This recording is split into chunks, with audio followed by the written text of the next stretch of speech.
जगतसिंहपुर थाना अंतर्गत तरतंग अंचल जड़े निशा माफिया को गिरफ्त करिछि जगतसिंहपुर अबकारी भ्राम्यमाण संस्था।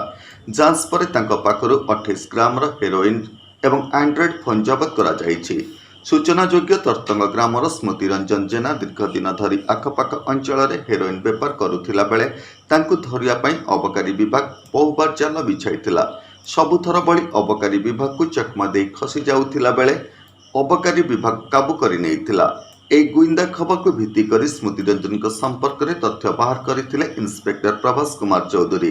ग्राहकों को जोगाण उद्देश्य से हेरोइन रखिथिबार सूचना पाइबा परे जगतसिंहपुर अबकारी भ्राम्यमाण संस्थार सब इन्स्पेक्टर भाग्यलक्ष्मी दलाई ग्राहक बेश अभियुक्तों सह संपर्क करथिले।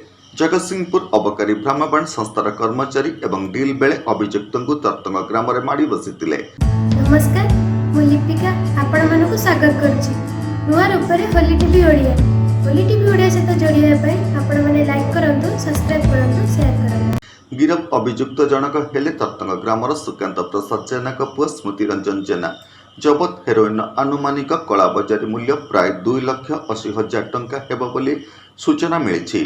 अभियुक्तों विरुद्ध में एनडीपीएस एक्ट 1985 अनुसार मामला रुजु करा जाई जिला दौरा जज जगतसिंहपुर निकट में हाजर करा जाइथिला बेले अभियुक्तों जमीन नामंजूर कर 14 दिनिया विचार विभाग हाजत को पठा जाइछि। जगतसिंहपुर अंचल में हेरोइन व्यवसाय को दमन करने को स्वतंत्र ऑपरेशन चलिथिबार प्रकाश करिसेंति जगतसिंहपुर अबकारी अधीक्षका अनिता प्रधान और समस्त निशा बेपारी को जेल में पुरेबा को जगतसिंहपुर अबकारी विभाग उद्यमरत थिबा से प्रकाश करिसेंति। जगतसिंहपुर अक्षय कुमार दास का रिपोर्ट, होली टीवी ओडिया।